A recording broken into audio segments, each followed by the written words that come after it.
Mrs. Ward, Mm-hmm. it's no secret that a mother's relationship to her children is something special. What was it like to lose a son? Horrible. That's all I can say.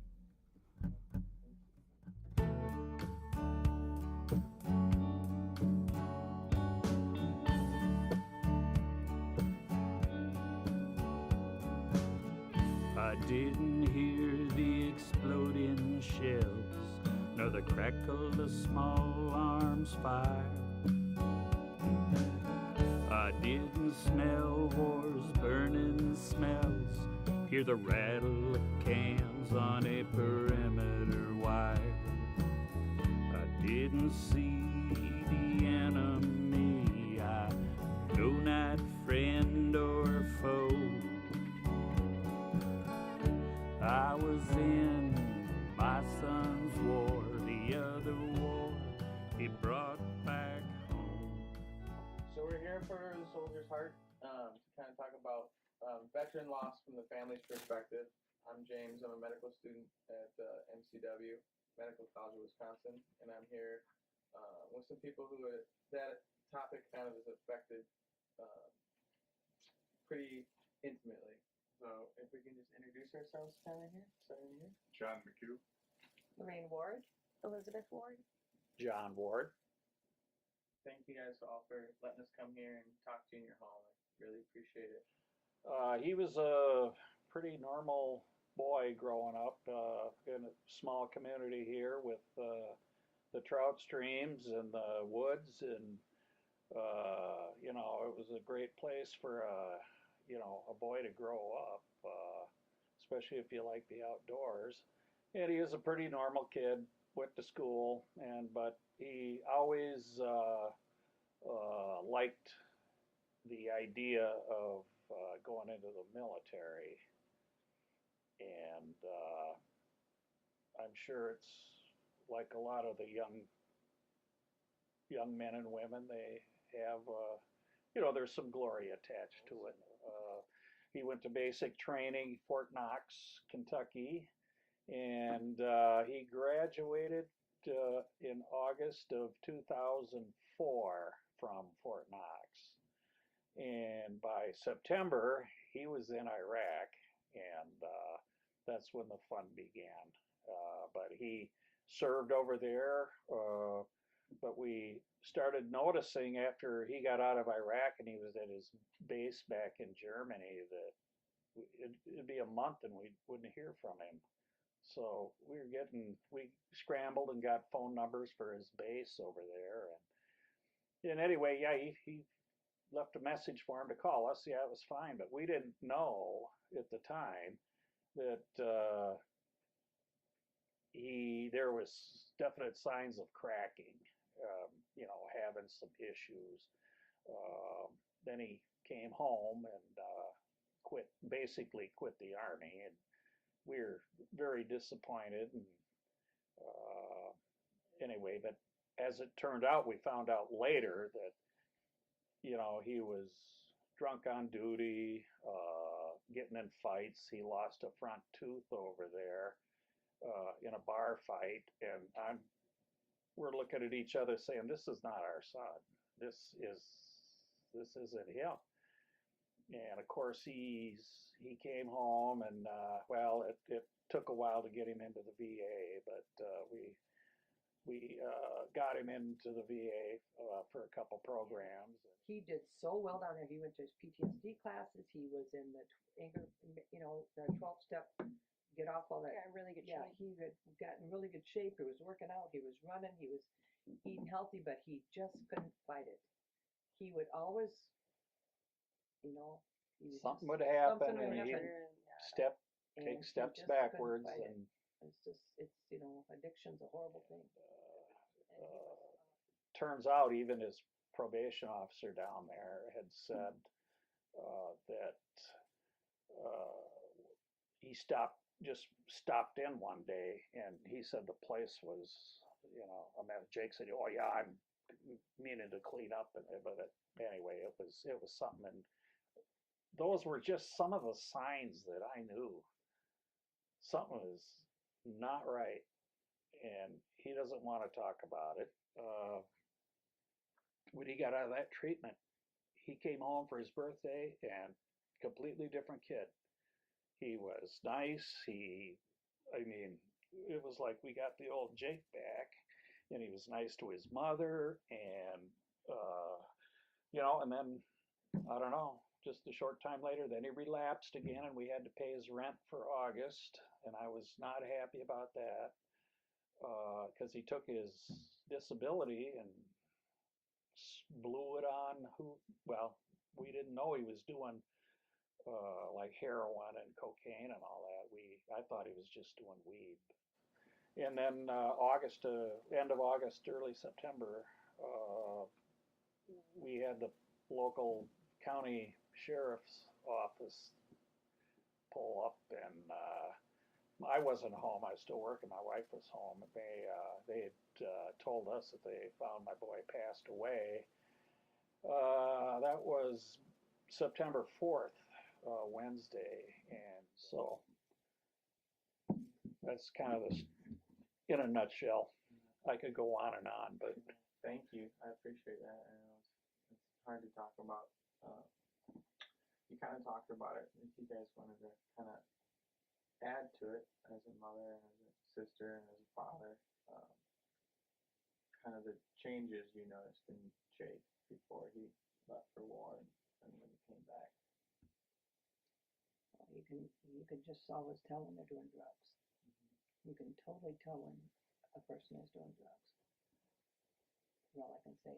You can tell the minute they answer the phone, couldn't you? yep. You just, you can just tell. Yeah, Evasive and short and ornery. And when he was clean, he was so different. yeah. He actually had a personality. Yeah, well, he always did. He was a great kid, but Yeah, but drugs are horrible. when he was using, you could tell as soon as he answered the phone. Mhm. I could tell he was back on it again Yep. just by the tone of his voice. And you know, no, I gotta go. I'm meet somebody. I didn't want to talk about anything. No. Just I don't know. Addiction is all part of the game here. Did he ever complain of kind of those symptoms that you might know now and probably weren't well aware of post-traumatic stress, like nightmares, hypervigilance, Oh yeah. anxiety, and the list goes on and on. He wouldn't even. He would avoid if he saw a pop can laying in the road up ahead. He wouldn't even go. He'd turn around and go the other way, and yeah, couldn't Afraid of sleep his at night. In jail, he had night terrors where he would wake up and he fell off of his bunk, didn't he? And Yeah. hurt his shoulder because he'd wake up in the night and he would like punch the air or do something, and he ended up like hitting his knuckles too on the ceiling or whatever. Yeah, he'd go back. The whole thing is what I was wondering is why is a good, and then like I said, he got back to Germany, and I think once he got out of that environment and back to the normal world, struggles began. I know I met a few people before my brother went to Iraq or while he was in Iraq that had come home, and they just, they feel like they could separate their life here from that. Like they would talk about it.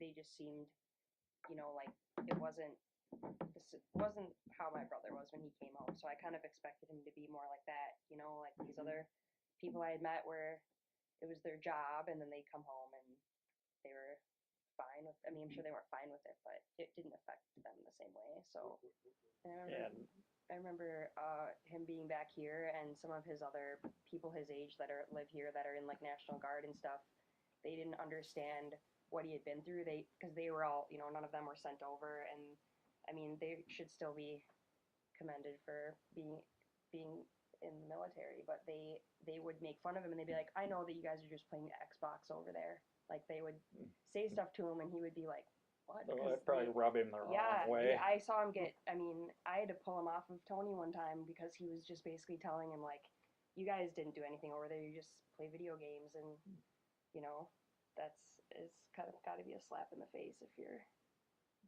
Jake." We were lost. I mean, we were learning as we were going. And did you Mhm. feel you had any resources to go to? Well, no, we really didn't know what was wrong with him. So just out of curiosity, when you go back and you say you want to look for things for other people that you want to educate and do your work with this, when he came home, did he isolate himself? At times, no, yes. Did he have the same friends, the same interests that he had before the military? No, Or Yeah, not the same Well, interests, some like- of the same friends, yeah, The but bad like, ones. bad ones. yeah, You know, water seeks its own level. what would you suggest to families now when you start to see this? For example, a lot of us just wait, we absorb it, we lose the Sure. sleep, we don't take action because we don't know That's what what we action to did, take. yeah. What is a good action for a family to take now? Veteran service officers, I think, I mean, we didn't even know there was such a thing for Yeah. quite a while. But veteran services officers are there, and they're wonderful, they're If really. you go back to that time when you first started noticing Mhm. something's wrong, what would you do? What would you suggest to someone to do at that point? When the sleepless nights, or when this person has come home, you don't know, the drinking has Sure. started, would you have changed your actions? Oh, yeah. And, you know, I don't know that I could change my actions, but I'd get him help sooner. You know, I would know where to go. So you see the change, something's wrong, do Right. it now. Oh, do it right away. Yeah, I don't- even was like, I should Right have away. moved in with them. Like I should Right. have, you know, like yeah, like you think of all that You stuff think because about it's things just you like should have done. right? yeah, like So, if so I would as have the sisters, that's yeah. sticking So with about- you now to this day? yeah, but it's like I don't know if I would have if you know you can never know if that would have If it helped would've or not. If mattered, it's like right. yeah, and it's just you wish like that you Mhm. you know you would have done something else to help. and well, and it's all in the education process. People have to know, you know, kind of what to look for or how to respond or where to go to get help. So, I feel like having a purpose is good too. Like I feel like Jake, it was hard for him to find a purpose after that. Like something he was passionate about, other than to kind of move him on from his past and all of the bad memories. And yeah, that would have probably been really helpful. But Absolutely. Um, have you guys, because there's a kind of sometimes symptoms of post-traumatic stress, and obviously having a family member that's going through those things can kind of rub off on the family. Uh, Prior to his passing, was there anything you guys were experiencing? Sleep issues, Oh. depression, anything like that? oh yeah, yeah, not Sleeping. yeah, trying to get a good night's sleep at night, and you know, we didn't know what we were dealing with, and we just prayed every day that, you know, hey, maybe today he decides, you know, to you know, take advantage of his treatments and you know, try to turn a corner here to get back to you know, kind of reality. And but yeah, sleeplessness, we, you know, and we didn't sleep well at night. I can't speak for my daughter, but I know my wife and I both, you know, had a lot of nights. And of course, when you don't get any sleep, you're a little more irritable. Things set you off. I mean, and yeah, there was definitely a strain on the family. I mean, looking back now, I mean, at the time, you know, it's just your daily reality for a while, and that can wear on you. What have you guys done kind of since his passing to kind of, I guess, try and cope? Well, I don't know. I'm a little different than most people, but I have a small ability to play music, and after it was a couple of months, we had some friends over one evening, and I don't know. I quit playing for a couple of years just because well, I don't like the late nights and all that. And anyway, but I'm kind of known locally a little bit as a songwriter, and one of our friends says, "Well, have you written any songs about, what happened?" And I said, "Well," I said, "I had a couple of ideas, but I hadn't picked up a guitar for 2 years, and I was pretty rusty, but I decided right then and there, maybe I'll start playing again."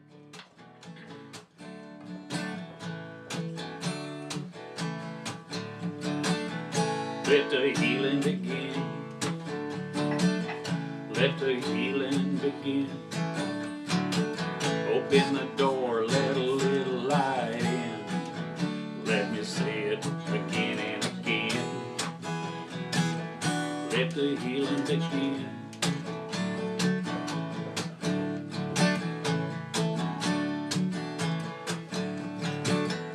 Let this feeling come in. Let the feeling come in. It's your life, just play it to win. Victory will soon begin. Let the feeling come in.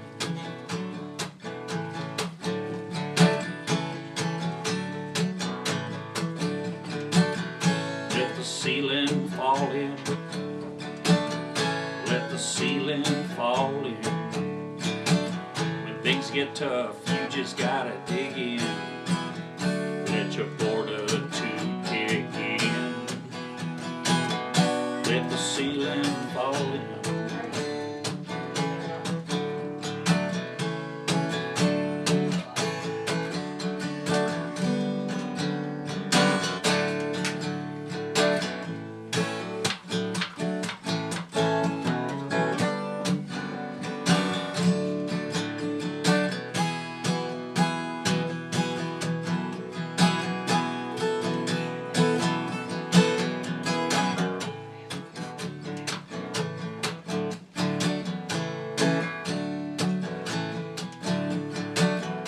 Let the healing begin.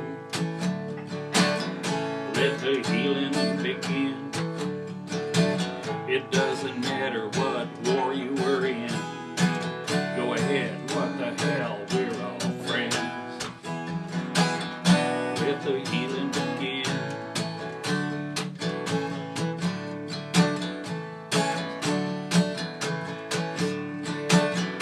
Let the wheels turn again. Let the wheels turn again. Oh Lord, let peace come in. Drive the daylight, help out a friend. Let the wheels turn again.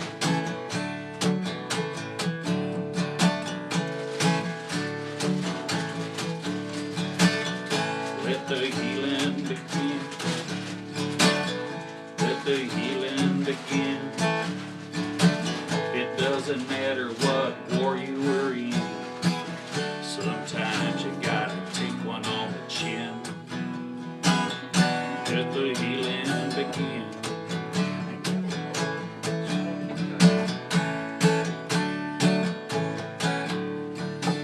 Because of war, I lost some damn good friends.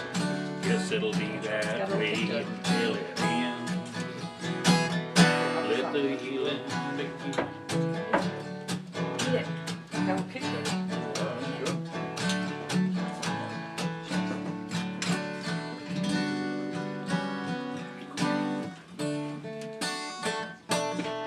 That's